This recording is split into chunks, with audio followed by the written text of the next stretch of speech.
Chapter 1044, Placing Herself in the Tides. Backland, St. George Borough, in a factory room filled with junk. Light flashed in a mirror filled with obvious cracks. Its surface turned dark and deep, as though it was connected to another world. Suddenly, a white hand reached out from under the mirror, as though it had penetrated through layers of aqueous waves. A figure walked out from the shadows. She was none other than the sweet and beautiful demoness Trissy in a long black dress. There was a rare paleness to her face, as though her face had lost all its ruddiness. Her forehead was covered in dense beads of sweat. With a smacking sound, the suitcase in Trissy's hand fell to the ground. She could hardly suppress the horror in her eyes. She then muttered to herself blankly, "His messenger is actually an angel." At that moment, Trissy felt a chill run down her spine, as though a cold wind had blown at her. She had never expected how dangerous it would be to summon a messenger previously. Thankfully, the woman holding the 4 heads in her hands watched her silently for a while before she left without doing anything. 160 Backland Street, inside Dwayne Dante's mansion. "Who's it from?" Klein asked with anticipation as he received the letter from Miss Messenger. The 4 heads in Rionette Tinker's hand spoke one after another. "Vessel of dirtiness, darkness." This nickname, Klein was taken aback when he heard that. For a moment, he didn't immediately figure out who Miss Messenger was referring to. In his mind, the people who knew how to summon his messenger quickly flashed past, one by one, as he filtered through them. In a few seconds, he had the corresponding guess. Trissy. From what Klein knew, this demoness, who had been renamed to Trissy Cheek, might very well be one of the mediums for the primordial demoness's awakening or descent upon the world. In such a situation, calling her a vessel wasn't wrong. And people who knew enough about the mysterious world knew that the primordial demoness was an evil goddess, one that was known as the ultimate bringer of the apocalypse that would end everything. She had the creation of the apocalypse and the destruction of everything as her mission. She also wielded authorities such as desires related to feelings and emotions. It wasn't very apt to describe her with dirtiness and darkness, but it was understandable. Similarly, dirtiness and darkness could also describe Trissy, who had been corrupted by the evil goddess to a certain extent. As expected of an angel, she actually dared to say that about the primordial demoness. Klein secretly marveled as he opened the letter and quickly read it. At that moment, he suddenly recalled something. He hurriedly looked at Miss Messenger and said, "What reaction did the sender have when she saw you?" "She was very scared." Rionette Tinker's 3 heads spoke one after another, without giving the last one a chance to speak, as its head was simply left agape. Klein's expression turned slightly heavy as he deliberated and asked, "Did you mark her?" The head of Rionette Tinker, which failed to speak previously, rushed to speak. "No." The remaining 3 blonde, red-eyed heads added, because she had the aura of primordial. Klein fell silent for a few seconds before nodding. "I understand."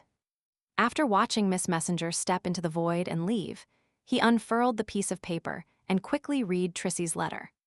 "She actually sought me out to deal with Saintess of White Katarina. Isn't this exactly what I wanted to do?" Klein's eyes shimmered a few times as he immediately rummaged for a black sticky blob. Right on the heels of that, he transformed into Jayaman Sparrow and smeared the blob uniformly onto a tiny mirror in the room. After patiently waiting for nearly 10 minutes, the black sticky blob vanished into thin air, leaving nothing behind. Klein had failed to contact demoness Trissy. As expected, Trissy, who has been corrupted by the primordial demoness to a certain extent, managed to identify Miss Messenger's level and was given a fright. She probably wouldn't communicate with Jayaman Sparrow anytime soon.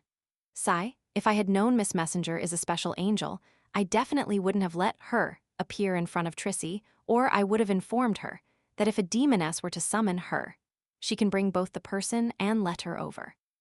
Klein sighed silently and could only blame it on his luck. At that moment, he suddenly heard a series of illusory pleas. In a dark alley in the Backland Bridge area. Zio hid Wintry Blade and entered the area, looking around warily. "Not bad, you're getting more and more experienced." A deep male voice sounded, and a figure walked out from the darkness around the corner. He stood tall, wearing a golden mask that revealed his eyes, nostrils, mouth, and cheeks. It was none other than the Mi-9 member who had contacted Zio before. "Why did you contact me so urgently?" Zio asked. The golden masked man didn't make any small talk and directly asked, "You still seem to be monitoring Viscount Stratford's surroundings. Have you discovered anything unusual recently?" Zio thought and said, "Yes." He had intimate contact with a girl of unknown origins. He made her visit him at his residence late at night several times. "I tried to track that woman down, but I failed both times.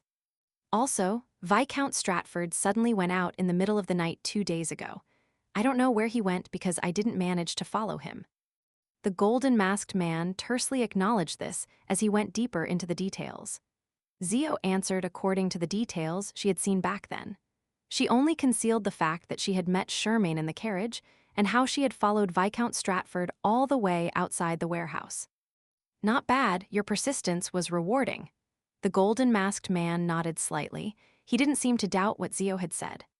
He sighed and said, "With this, your contributions to us will increase significantly.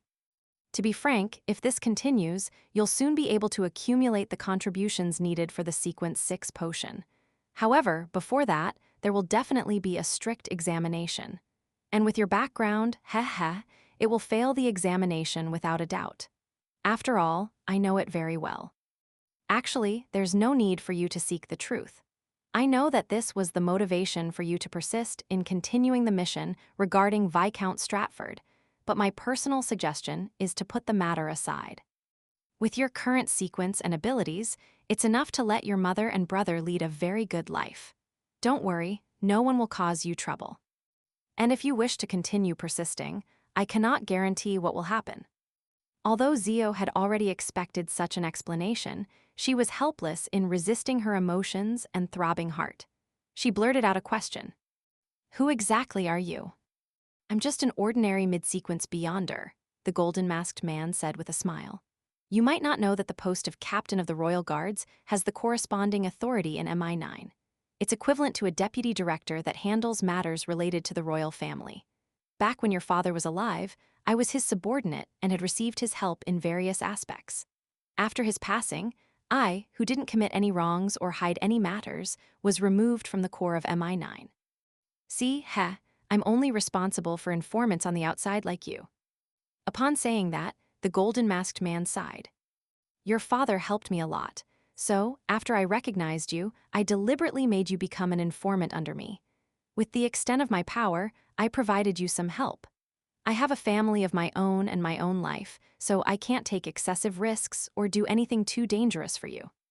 Let's do this, I'll help you get the potion formula for Judge. Afterward, stop your contributions and your pursuit to advance your sequence. Do something that will improve your life.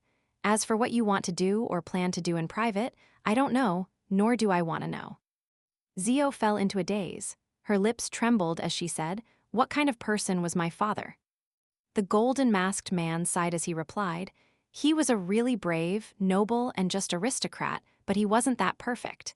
He was impulsive, eager, prone to anger." Zio silently listened and had planned on asking further, but all she said was a phrase. "Thank you. Go back. After obtaining the Judge formula, I'll leave you a message to meet me," the golden masked man said with a wave.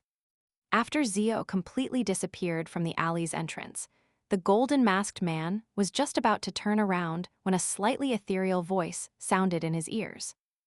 "She's lying." She had tailed Viscount Stratford to the scene back then. It's something that can be confirmed. The golden masked man fell silent for a moment before saying to the shadow beside him, "She might have only been worried that this would arouse suspicion. How can she defeat Viscount Stratford at her sequence? Besides, wasn't it said that Viscount Stratford carried a Grade 1 sealed artifact? I believe that she likely didn't dare approach. Otherwise, she wouldn't even be able to survive." The slightly ethereal voice replied, "No matter what, since there is a doubt, we need to do further investigations. Don't inquire about it in the future." Outside the alley, Zio walked calmly along street lamps. She deliberately didn't mention that she had followed Viscount Stratford. This wasn't to hide the truth, to clear herself of suspicion, or to not invite trouble. In fact, that was contrary to her true motives. Before the Tarot Club, her plan was to say that she had followed Viscount Stratford to a particular warehouse in the dock area. Outside, she was scared off by a terrifying hurricane. This was more convincing and made it less prone to suspicion. However, after knowing that this matter piqued the world J.M. Sparrow's interest, she secretly changed her mind and decided to use her explanation to garner suspicion. She felt that if she wanted to investigate the king's secret at her level, it might take another 3 to 5 years or even longer. Perhaps there wouldn't be any hope forever, but with the world's help, success was a possibility. As such, she was willing to bear the risks and place herself right in the middle of the tides. And today, before meeting the golden masked man from MI9, Zio had prayed to Mr. Fool so that he could inform the world J.M. Sparrow of her thoughts.